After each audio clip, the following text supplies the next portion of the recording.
Steelers Nation? It's Tank for Steelers Chalk Talk here on Fox Sports Net Wheeling, Pittsburgh, 1400 AM. Just in case you didn't know where your old radio dial was tuned into.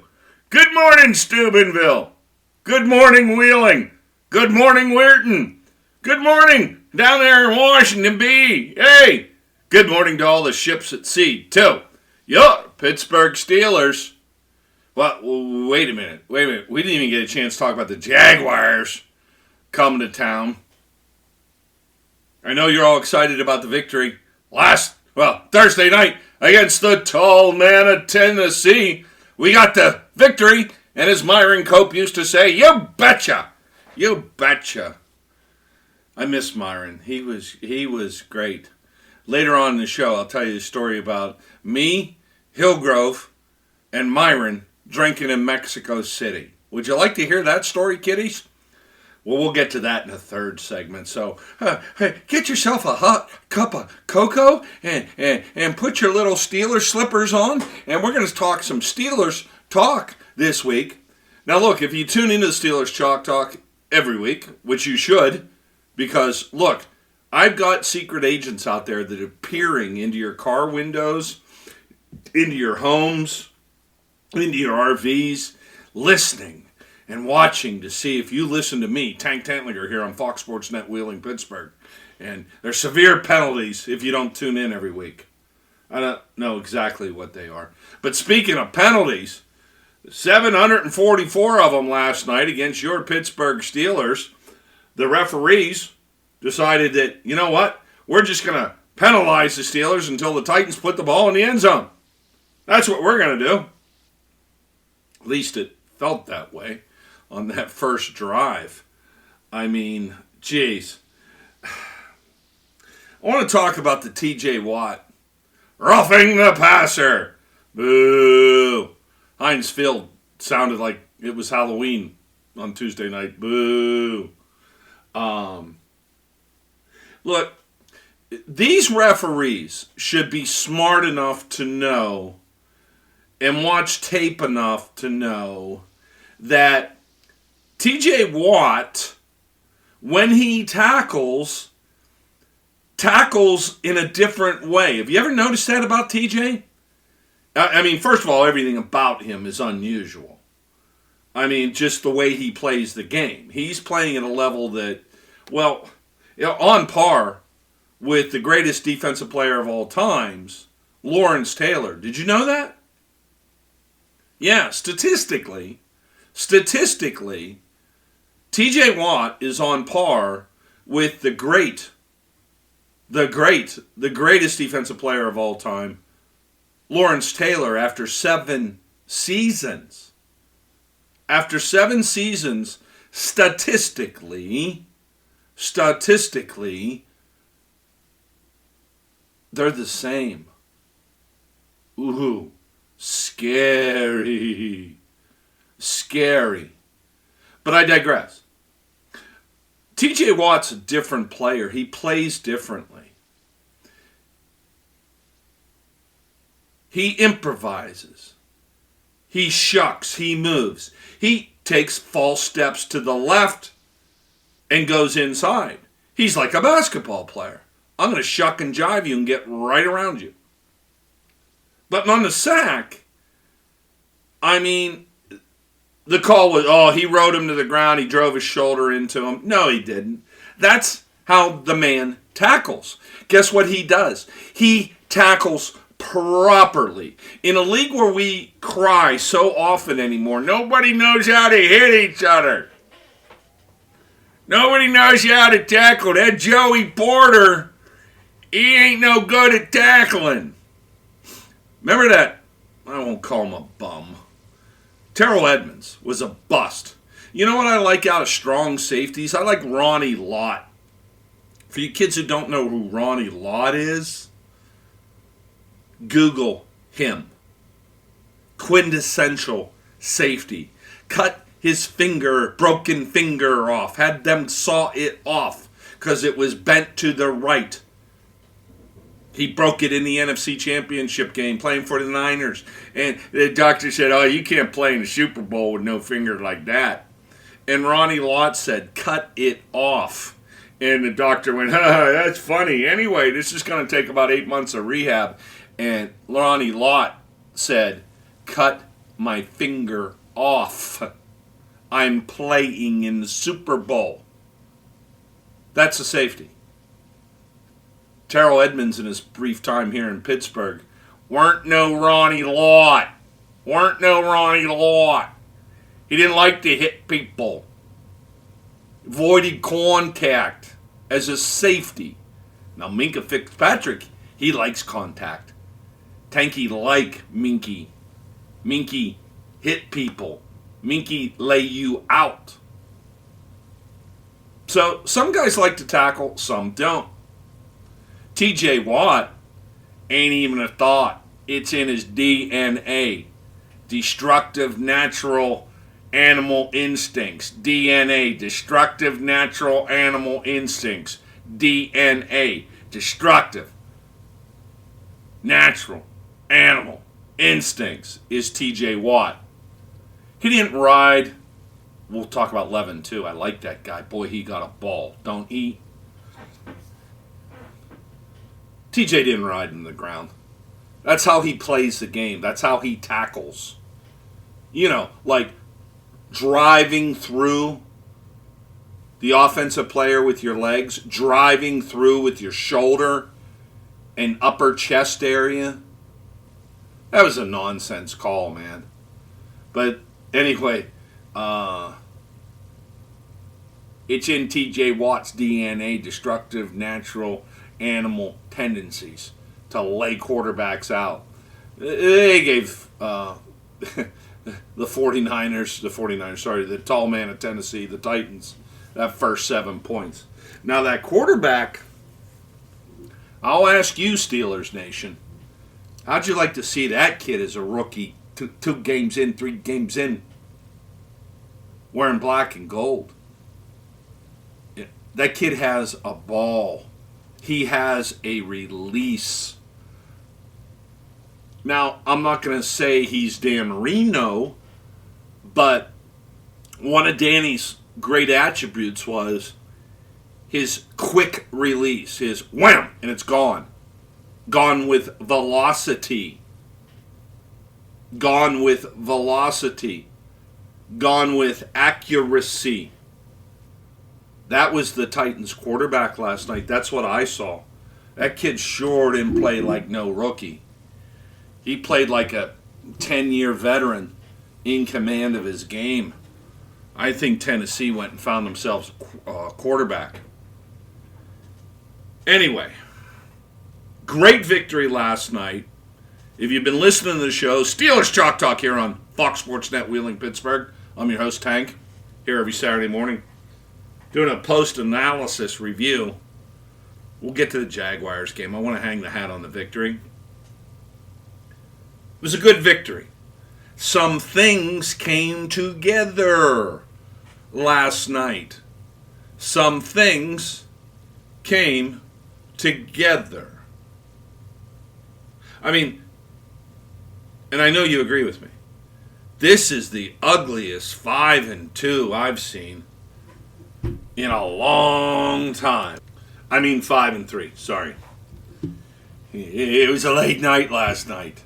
Trust me. And I was up at 4 and into the gym. It's a hard life covering your Pittsburgh Steelers. But this is the ugliest 5-3 I've ever seen. But it ain't much matter. 5 wins, 3 losses put you second place behind the Ravens of Baltimore. The Ravens of Baltimore sitting at 6-2. The Chiefs in the AFC West sitting at 6-2. You know what? This actually makes your Pittsburgh Steelers, basically they're in the playoffs at this point. At 5-3, the Chiefs lead the AFC West at 6-2. The Ravens lead the North at 6-2. The Jaguars, who we lost to, are 6-2. Your Steelers are the 4th seed team in the AFC right now. 5-3. There is hope there may be a playoff Cindy Who Lou Who in Pittsburgh this year. There is hope. There's mostly hope because Matt Canada finally, hold on a second. Wait a minute. Wait a minute. There's a job posting here. Came up. I'm always looking for a job. I got to eat, you know. Indeed. Job posting. Offensive coordinator, Pittsburgh, Pennsylvania. Pittsburgh Steelers looking for offensive coordinator. This is on Indeed this morning. Willing to learn on the job. Oh, this is an old one. I'm sorry. This was posted right after the idiot Todd Haley left. It says, no experience required of substantialness. Doesn't matter if you had a losing record in the college level. Oh, this was even posted on Indeed after Randy Fichtner, Ben Roethlisberger's best friend, left Pittsburgh. No winning record required. Well, that's good. Matt Canada wouldn't qualify for that. On either collegiate or NFL level. Pittsburgh Steelers are willing to give on-job training to you as offensive coordinator. Perks of position with offensive coordinator. This was listed on Indeed right after Fichtner got fired. I see now. I thought it was a new listing. Perks of job. No matter how bad you suck at play calling, no matter how much you don't understand football at a professional level, we will not fire you. Wow, that's a great job. Number 2, you can sit in booth and be warm and drink hot chocolate all to your heart's content and not be with your players. To apply for job as offensive coordinator with the Pittsburgh Steelers. Sorry, folks, just reading this on Indeed right now. Again, posted after Fichtner left. To apply for a job as offensive coordinator with Pittsburgh Steelers, only thing necessary is that you be subordinate to Mike Tomlin's will. Oh, well, they found their perfect candidate there in Matt Canada, right? He had no success at the collegiate level. 1 year, you know, and that made him qualified to run an NFL offense. Sat in a booth for the last bunch of years. And the fact that he would never get fired, no matter how bad his offense stinks in the last 3 years. Boswell's put up more points than Matt Canada. Do you realize how insane things have gotten in Pittsburgh now? That such a big deal was made out of Matt Canada coming out of the booth last night. I mean, seriously, you want to talk about juvenileness? How desperate it was that Matt Canada came down onto the sidelines last night? Now, you can say whatever you want. Oh my goodness, this is what it took him to come down out of the booth. No.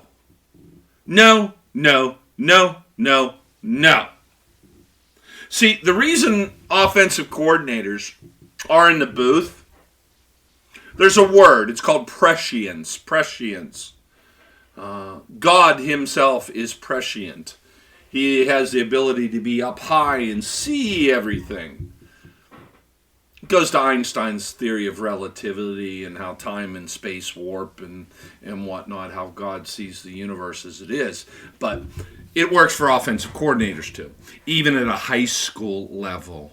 let alone a professional level. See, because you can see the whole field and what's going on. I mean, if, I don't know, a team like the Bills or the 49ers is creeping their strong safety up into the box because they really don't respect your quarterback or your passing game, you might want to exploit that. Oh, sure, you can see it from the sidelines. Now, who amongst you is going to argue that I'm wrong on this? If you're arguing against me, you don't know football and you ain't never really watched a football game. It's a different world being in the booth. There's a reason most NFL coordinators are in the booth. You can see the whole field. All right. If something is going on, let's say defensive left tackle is just having a great game, it takes you 2 series to see that he's coming off the ball a little bit quicker, and you might want to not run it over your right guard and tackle in the C-gap. Let's stay away from him. He's a little dangerous, like you'd stay away from T.J. Watt. So all this hullabaloo that Matt Canada finally came out of the booth last night was on the, and oh my God, we finally put up 20 points last night. Oh my goodness, this offense is rolling with 20 points. Horse pucky. You have 54 consecutive games without 400 yards passing. 43 games without a total of 300 yards offense. Since 2011, we've been to 11 playoff games with 3 wins. Don't let this victory, I'm sorry, fool you. I'm thrilled. I love when the black and gold wins. 2016, baby. Beat the tall man of Tennessee. But if you think somehow Matt Canada, again, let's go back to the Indeed resume. Offensive coordinator for the Stil'rs listed. On-job training experience will get you to a Super Bowl. No prior victories and winning seasons needed to apply. That's Matt Canada. All right, that segment went really quick. I'm your host, Tank Tantlinger. We're here every Saturday morning talking about your beloved black and gold Pittsburgh Stil'rs. Penguin season has started as well. Look, it's a little rough out there right now. The West Coast swing is going on. I know you're not happy. This team's going to gel. This Penguins team is going to gel, I promise you. And you're going to see why the boy genius brought Carlson here. I'd really like to start doing a Penguin show. Do me a favor. Call my boss here at, where are we? Oh, Fox Sports Net Wheeling. Pittsburgh! 1400 AM, I'm Tank Tantlinger. Do me a favor. Send a letter or a pigeon with a note to my boss, Craig Boomer, and say, Dear Craig Boomer, you need to hire Tank full-time so he talks at me all day long because I can't get enough of the Tank, and I need to hear him every day from 2 o'clock to 4 o'clock talking at me. He don't listen to people, and he ain't a good listener, but he talks at them real good, Mr. Craig Boomer. So put Tank on the air every single day on Fox Sports Net Wheeling Pittsburgh. Well, you'd have me until about golf season, I think. And then I'd be golfing. All right, we'll be back to Pittsburgh. No, Stil'rs Chalk Talk here on Fox Sports Net Wheeling Pittsburgh. I'm the insane man they let out on the weekends, Tank Tantlinger. We'll be back.